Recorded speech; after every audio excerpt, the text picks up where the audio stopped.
Breaking news Tirumala కల్తీ కేసులో SIT దూకుడు పెంచింది।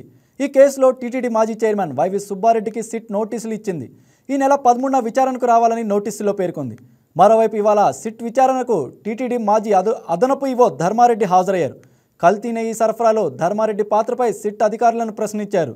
బోలేబాబా డైరెక్టర్లు ఏఆర్ డైరీ ప్రతినిధులతో ఎందుకు సంప్రదింపులు జరిపారనే దానిపై ప్రశ్నలు అడిగారు।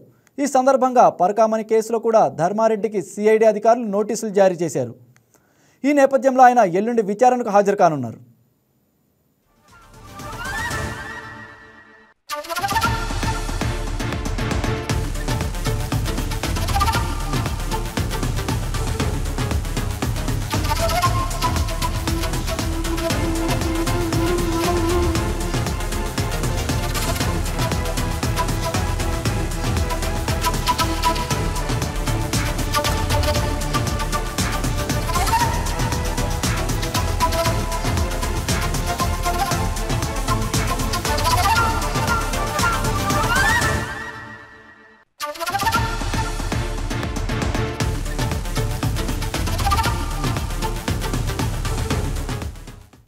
తిరుమల కల్తీ కేసులో సిట్ దూకుడు పెంచింది।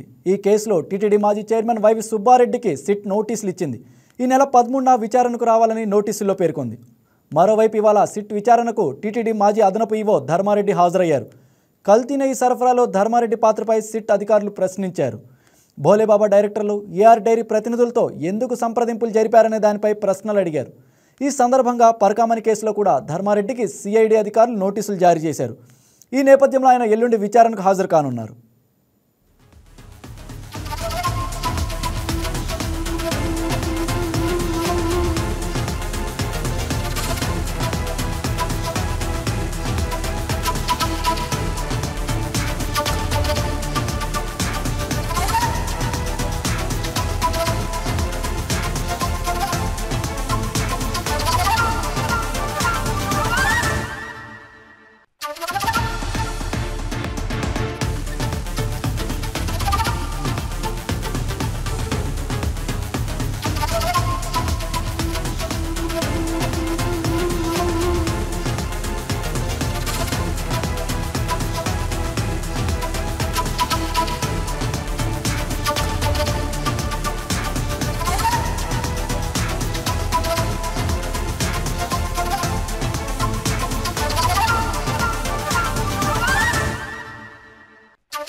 ఇక దీనిపై మరింత సమాచారం మా స్పెషల్ కరెస్పాండెంట్ సెల్వాన్ అందిస్తారు। Right, good afternoon Selvan. Right, చెప్పండి, అక్కడ తిరుమల కల్తీ కేసులో సిట్ దూకుడు పెంచినట్టు తెలుస్తోంది।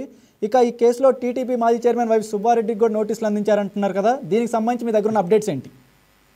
రైట్, ఏదైతే చూసుకుంటే టీటీడీ కల్తీ నెయ్యి కేసులో అరెస్టుల పరంపర కూడా కొనసాగుతుంది। ఇప్పటికే నిందితుడిగా ఉన్న వ్యక్తి అయినటువంటి అజయ్ కుమార్ ప్రత్యేక దర్యాప్తు బృందం ఇదివరకే అరెస్ట్ చేసి నెల్లూరు ఏసీబీ కోర్టులో కూడా హాజరుపరిచింది। ఈయనకి సంబంధించి కూడా 14 రోజుల పాటు కూడా రిమాండ్ విధించినట్లు కూడా మనకు తెలుస్తుంది। నెల్లూరు సెంట్రల్ జైలుకు తరలించినట్టు కూడా మనకు తెలుస్తుంది। అజయ్ కుమార్ను కస్టడీకి తీసుకొని విచారించేందుకు కూడా అనుమతించాలంటూ ఇటు సిట్ అధికారులు గత సోమవారం రోజు కూడా ఏసీపీ కోర్టులో పిటిషన్ దాఖలు చేసినట్టు కూడా మనకు తెలుస్తుంది। ఇంకా అదే రోజున టీటీడీ మాజీ చైర్మన్ వైవి సుబ్బారెడ్డి పిఏ చిన్నప్పను కూడా కస్టడీలో తీసుకునేందుకు సిట్ దాఖలు చేసిన పిటిషన్ పై కూడా ఏసీబీ కోర్టులో విచారణ జరిగినట్లు కూడా మనకు ప్రధానంగా తెలుస్తుంది।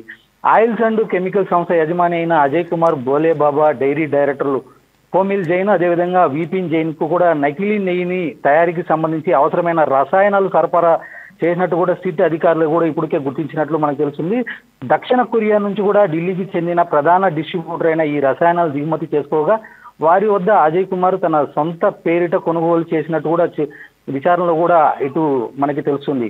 దీంట్లో సంబంధించి ప్రధానంగా చూసుకుంటే మోనో గ్లిజరైడ్స్, అదేవిధంగా యాసిటిక్ యాసిడ్, ఈస్టర్ వంటి రసాయనాలను బోలేబాబా డైరీ డైరెక్టర్లు కూడా అజయ్ కుమార్ సరఫరా చేశారని, ఆ రసాయనాలతో తయారైన నెయ్యినే వైష్ణవి ఏఆర్ డైరీ పేరుతో టీటీడీకి సరఫరా చేశారని ఇటు సిట్టు అధికారులు కూడా గుర్తించినట్టు తెలుస్తుంది। మొత్తం మీద బోలేబాబా డైరీ డైరీ తయారీకి సంబంధించి కూడా నకిలీ నెయ్యిలో 90% పైగా పామాయిల్ కలిపినట్టు కూడా సిట్ అధికారులు కూడా గుర్తించారు. ఈ నేపథ్యంలో అజయ్ కుమార్ కు కోమిల్ జైన్, విపిన్ జైన్లకు మధ్య రసాయనాల సరఫరాకు అదేవిధంగా సంబంధించి ఆర్థిక లావాదేవీలు కూడా ఏమైనా జరిగాయా అనే కోణంలో కూడా నిర్ధారించే ఆధారాలను కూడా సిట్టు సేకరించినట్టు కూడా మనకు ప్రధానంగా తెలుస్తుంది. వాటి ఆధారంగా 5 రోజుల క్రితం ఢిల్లీలో అజయ్ కుమార్ ను కూడా అదుపులోకి తీసుకొని తిరుపతికి తరలించి తిరుపతి అలిపిరి వద్ద ఉన్నటువంటి సిట్ కార్యాలయంలో ప్రత్యేకంగా కూడా ఆయన విచారించి అనంతరం శుక్రవారం రోజు కూడా ఆయన అరెస్ట్ చేసి నెల్లూరు ఏసీబీ కోర్టుకు కూడా తరలించినట్టు కూడా అయితే తెలుస్తుంది. అయితే ఈ కేసుకు సంబంధించి మొత్తం చూసుకుంటే 24 మంది పైగా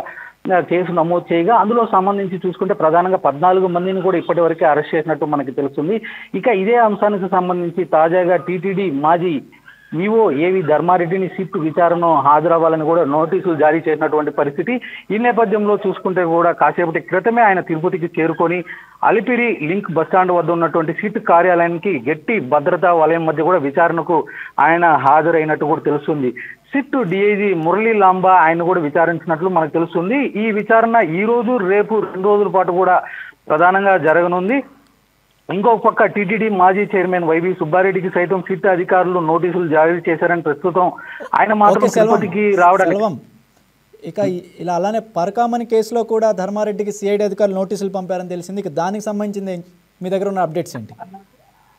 రైట్, ఏదైతే చూసుకుంటే కూడా ఇటు పరకామణిది అదేవిధంగా ఇటు కల్తీ నెయ్యికి సంబంధించి కూడా ఆయన విచారించే దిశగా కూడా ఇటు సిఐడి కావచ్చు అదేవిధంగా సిట్ అధికారులు కావచ్చు ప్రత్యేక కోణంలో కూడా ఆయన దర్యాప్తు చేస్తున్నారు. ప్రస్తుతానికైతే మాత్రం ఏదైతే ఈ సిట్ అధికారులు ఈ కల్తీ నెయ్యికి సంబంధించి మాత్రం ఈ 2 రోజుల పాటు ఆయన్ని విచారించే అవకాశం అయితే మనకి ప్రధానంగా తెలుస్తుంది. Okay, thank you for updates Selvam.